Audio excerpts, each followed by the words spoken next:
Doctor BR Ambedkar Konaseema జిల్లా అమలాపురం వన సమరాధనలో ఘాటుగా విమర్శలు చేసిన సుభాష్. సెట్టివలజ కార్తీక వన సమరాధన తరలి వచ్చిన సెట్టివలజ సంఘీలను ఉద్దేశించి ఘాటుగా విమర్శించిన వాసంశెట్టి సుభాష్. పసరు గడ్డిలో పసరు పాములు చేరాయి, వాటిని ఏరి పారేయాలని. ఒకప్పుడు సైకిల్ మీద తిరిగే నాయకుడు కోట్లు సంపాదించి కార్లలో తిరుగుతున్నాడని ఎద్దేవా చేసిన సుభాష్. మన కుల నాయకుడు పేకాట క్లబ్లు నడుపుతూ కులాన్ని తాకట్టు పెట్టాడని విమర్శించారు.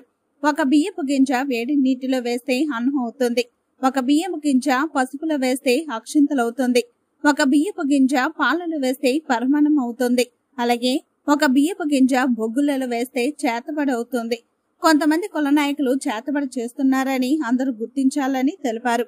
విమర్శలు తీసుకోవాలని, అవి మంచి విమర్శలైతే తీసుకోవాలని, చెడ్డ విమర్శలైతే నా కంటికి కనిపించవు, నా చెవులకు వినిపించవు. మంత్రి సుభాష్.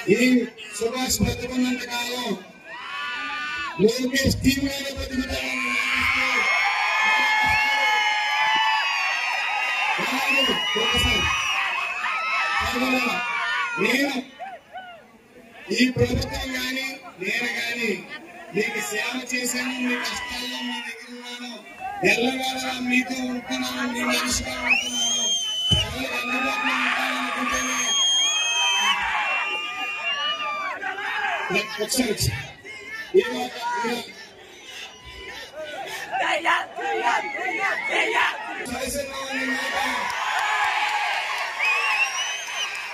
చెప్తున్నాను.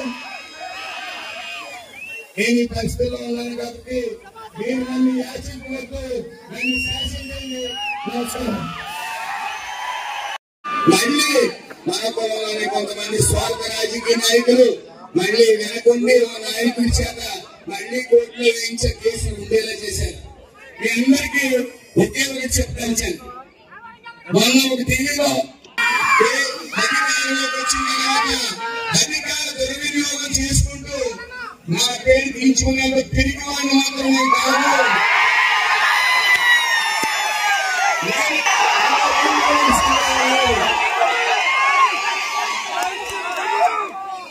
ఈ రోజున మీరు ముఖ్యంగా కొంతమంది మనం గుర్తించవలసిన అవసరం ఉంది.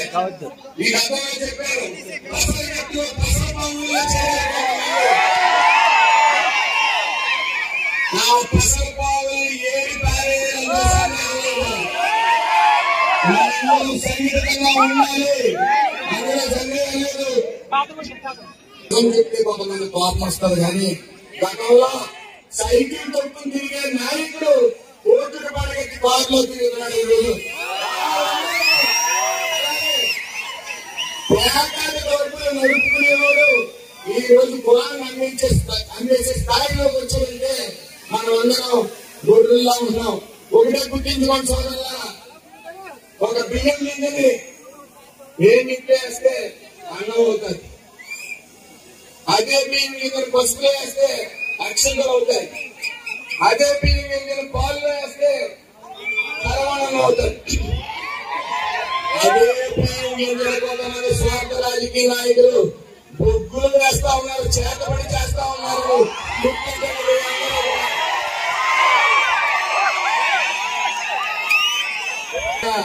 విమర్శలను తీసుకోవాలి, అవి మంచి విమర్శలను అయితే మనం మారాలి. అదే చెత్త విమర్శలు అయితే నా కళ్ళకి కనిపించవు, చెవులకు వినిపించవు.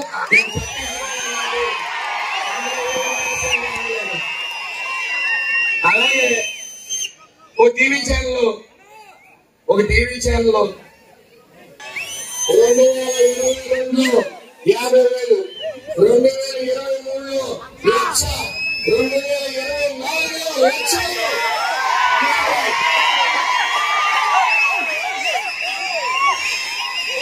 ఒక పురాణంలో వచ్చారు. ఈరోజు మన లక్ష్యంతో జరుపుకుంటాం ఈ సభ. ఇది ఎవరి వల్ల సాధ్యం కాదు. ఎంత సక్రమంగా, ఎంత క్రమశిక్షణతో వస్తున్నామో అంతే క్రమశిక్షణతో వెళ్తా ఉన్నాం ఈ 3 సంవత్సరాలు కూడా. అలాగే ఇక విషయానికి వస్తే ముఖ్య విషయం SAF.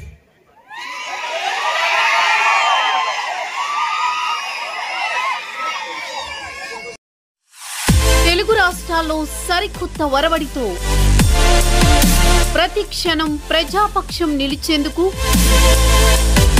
Minute to minute live updates తో పాలిటిక్స్ టు ఎంటర్టైన్మెంట్, ఎప్పటికప్పుడు తాజా వార్తలు, సరికొత్త విశ్లేషణతో మీ ముందుకు వస్తోంది APNTS తెలుగు న్యూస్ ఛానల్.